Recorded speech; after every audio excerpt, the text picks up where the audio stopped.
배가 많이 넘어가 있습니다. 움직이겠습니다. 빨리 와주시죠.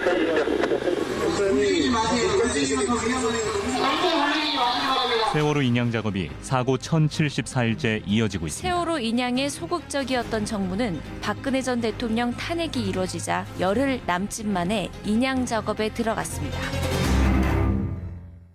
예, 어제 이 시간만 해도 순조롭게 진행되던 세월호 인양 작업이 선체의 12m까지 물 밖으로 올라왔을 때 그때 문제가 발생했습니다. 좌현의 램프. 그러니까 여러분 이제 차를 타고 큰 배로 올라갈 때 큰 문이 열리죠. 배하고 육지를 잇는 일종의 다리 같은 게 열리는데 바로 그 부분을 램프라 그럽니다. 근데 배를 들고 보니까 그게 열려 있었던 겁니다. 그 크기가요. 높이 11m, 폭 7.9m나 되는 문입니다.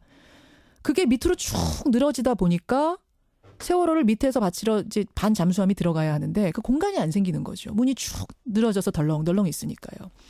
그래서 인양 작업은 중단이 됐고 밤새 그 출입 램프 절단 작업이 있었습니다. 되느냐 마느냐. 오늘까지 안 되면 이번 작업 또 중단이다. 이런 얘기가 나오는 가운데 제가 방송 들어오기 직전에 이 램프 절단 작업이 완료됐습니다. 끝이 났습니다. 자, 현장 연결하죠. CBS 보도국 김민재 기자 연결이 되어 있습니다. 김민재 기자. 예, 진도 팽목항에 나와 있습니다. 참 밤사이에 인양 작업에 돌발 변수가 생겼었어요.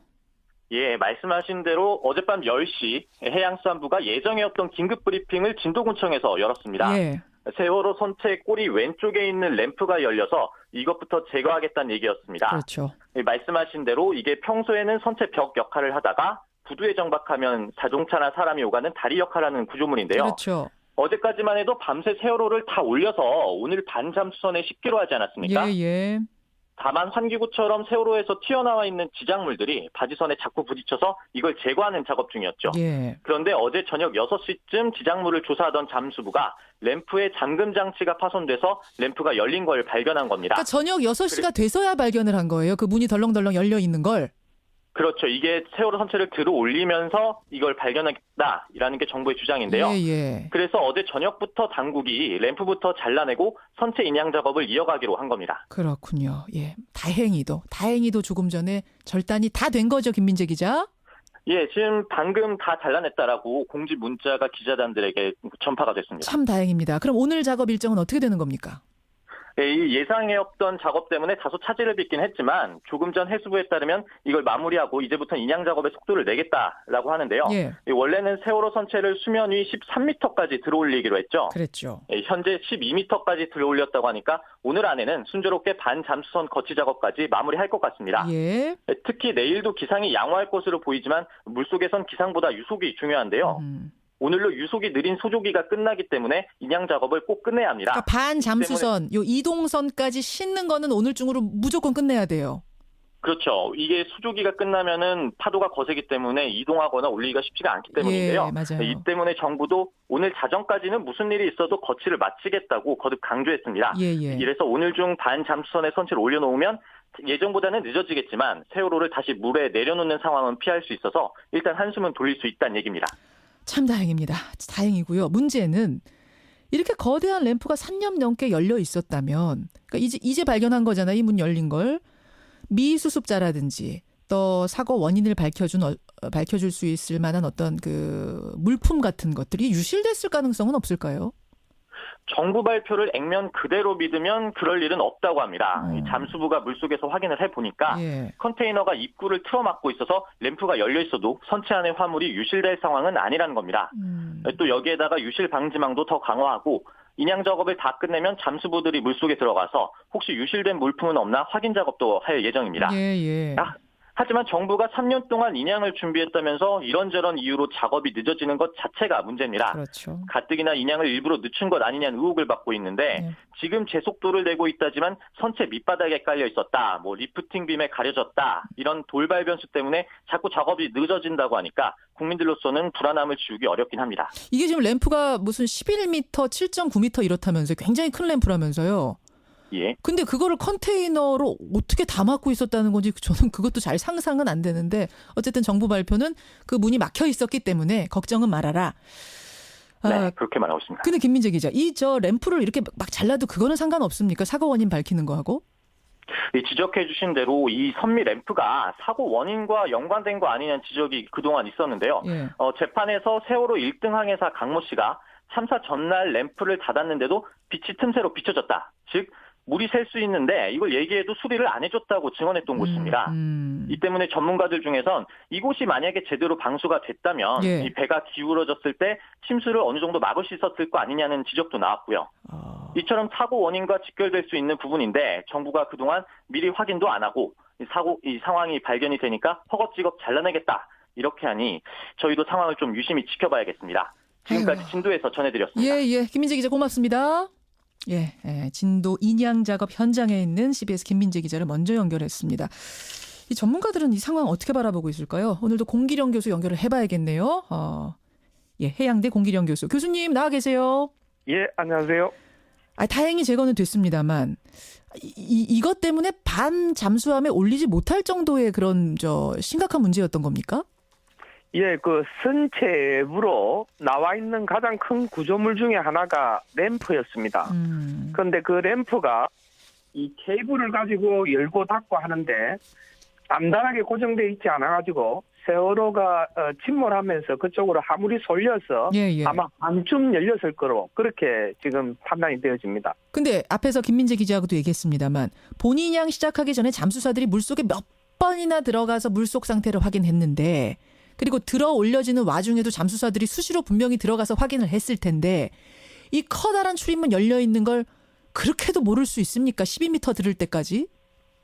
그러게 이제 뻘에 묻혀 있을 때는 그 부분이 아마 1m 이상 들어가 있어서 발견하지 못한 부분이 있는데 그것도 미리 이제 스캔을 이용해 가지고 몇 번 선체를 조사한 바가 있습니다. 그리고 말씀하신 것처럼 이제 10m 이상 들어 올리는 과정에서 그쪽 부분이 선체 바깥쪽으로 튀어나와지는데 그 부분에 대한 조사가 이루어지지 않은 부분에 대해서는 좀 이해하기 힘든 그런 부분입니다. 그렇죠. 12m 걸어 들어 올렸으니까 1m만 더 들어 올리면 되는 상황에서 이걸 발견했으니 지금 이제 잘려졌으니 망정이지. 그렇지 않았더라면은 이거 다시 내려놓아야 되는 상황이 될 뻔도 했어요. 그렇습니다. 그럼 또 달려진 것도 조금 문제가 있는 게 그 부분이 말씀하신 것처럼 크기가 이제 길이가 10m, 폭이 7m 정도고 이렇게 사단으로 접어지게 되어 있습니다. 그래서 이제 그걸 제거하면 커다란 구멍이 생긴 겁니다. 그래서 또 그 선미 쪽으로 선체가 무겁기 때문에 균형을 아무리 잘 잡아도 그쪽으로 이제 지금 유실물들이 나갈 가능성이 높고 그거에 대한 대비가 철저하게 이루어져야 될 것으로 생각이 되집니다. 그러네요. 유실 방지망을 지금 치고 배를 올리는 거죠? 지금 완전히 친 게 아니고 이제 해저 바닥에 일부 펜스를 쳐놓고 그다음에 그쪽 부분은 그 방지망을 지금 다시 작업을 해야 될 것 같은데 그 방지망이 튼튼하지 않으면 이 화물이 쏠리면서 그걸 뚫고 나갈 수도 있습니다. 그래서 커다란 구멍이라 그 작업이 쉽지는 않을 것으로 생각이 되어집니다. 그리고 이번에 램프 자르면서 그 출입문 자르면서 또 훼손됐을 가능성도 이것도 생각을 해야 될 것 같습니다. 근데 이모 저모 꼼꼼하게 다 체크해가면서 작업을 해야겠다는 생각을 이 램프 돌발 변수 생기는 거 보면서 또 하게 됐어요. 자, 일단은 됐습니다. 일단 램프는 잘랐습니다. 오늘 중으로 반 잠수함 이동선 위로 올릴 수 있을 것 같다고 합니다. 교수님. 어제 연결했을 때는 이제 배가 살짝 드러난 상황이었기 때문에 요 살짝 드러난 거 보고는 아직은 뭐라고 얘기 못 하겠다 하셨잖아요. 예, 그렇습니다. 지금은 이제 수면 위로 12m까지 부상한 상황. 저도 지금 사진 보고 있습니다만 배의 참 처참한 모습이 드러난 상황인데 외관을 보시면서 가장 전문가로서 주목하는 부분은 어떤 걸까요? 예, 지금까지 이제 사고 원인과 관련해서 외부적 요인을 여러 번 제기한 적이 있습니다. 외부 어떤 물체와의 충돌설이죠. 그렇죠. 근데 그 충돌은 반드시 외부 갑판에 흔적을 남기게 되어 있습니다. 현재 우연 선체가 드러나 있고 우연 선수 부분으로 보이는데 그쪽 부분의 어떤 충격으로 인한 어떤 파손이나 파공의 흔적은 현재 찾아볼 수가 없습니다. 그래서 이 자연 선체 쪽을 완전히 들어봐야 되겠습니다만은 현재까지는 외부 어떤 충격설에 대해서는 흔적을 발견하기가 어렵습니다. 예, 외부 충돌설이 끊임없이 제기가 됐는데 진짜 일단 이쪽 보기로는 지금 아주 다 드러나는 건 아니지만 12m까지 드러나는 걸로 봤을 때는 외부와 충돌한 흔적은 보이지 않는다. 그쪽 설은 일단 아닌 것 같다 이 말씀이세요? 예, 그렇습니다. 이 정도 부패와 훼손이면은 이건 어느 정도나 심각한 걸로 보세요? 예, 선체 외판은 페인트가 칠해져 있고 또 그 외판의 둥께가 두껍기 때문에 3년간 물속에 들어 있어도 뭐 함몰이나 변형의 흔적은 찾아보기가 힘들 겁니다. 그렇지만 이제 내부 격벽 같은 것들은 자체적으로 이미 함몰된 부분도 있을 거고 나중에 조사를 위해서 진입하는 과정에서 추가로 함몰할 수 있기 때문에 예. 안전도 검사를 철저하게 해야 될 것으로 생각이 돼요. 그래요. 제일 중요한 임무는 미수습자 9명 찾는 일인데 이 배의 상태로 미루어 봤을 때 물론 뭐 예단은 못하겠습니다만 속단은 못하겠습니다만 미루어 봤을 때 작업 과정 어떨 거라고 짐작되세요? 예, 가장 중요한 부분입니다. 현재 미수습자 9분을 찾는 것이 가장 중요한 부분인데 예. 현재 그 선체가 이렇게 자연으로 누워져 있는 상태인데 사실은 그 인양의 완성은 선체를 바로 세우는 거였습니다. 예. 그런데 이제 인양 과정에서 이 방법이 바뀌면서 현재 자연으로 누운 상태로 이 인양을 하겠다는 건데 누운 상태에서는 사실은 그 진입하기가 쉽지가 않습니다. 그래서 해양수산부는 그 상부 구조물을 따로 분리해서 바로 세워서 하겠다는데 그렇죠. 이 철제 구조물을 뜯어내는 것 자체가 크다란 그 작업이고 그 과정에서 여러 가지 유실의 가능성이 있기 때문에 예. 선체를 바로 세워서 제대로 수색하는 게 좋을지 이걸 떼어내서 하는 게 좋을지에 대한 기술적인 판단을 잘 해야 될 것으로 생각이 되십니다. 그렇군요. 그러니까 지금 오늘 보세요. 출입문 그거 하나 잘라내는데도 밤새도록 걸렸습니다. 우여곡절 끝에 잘라냈는데 이걸 이제 객실 부분을 아예 분리해서 미수습자를 수습하는 게 얼마나 시간이 걸릴지 기술적으로는 어떨지 이것도 고려를 해야 된다는 얘기고 그러니까 세우는 게 나을지 아니면 이 상태에서 절단해서 구조하는 게 수습하는 게 나을지 이 부분은 고민을 해야 된다는 말씀이세요.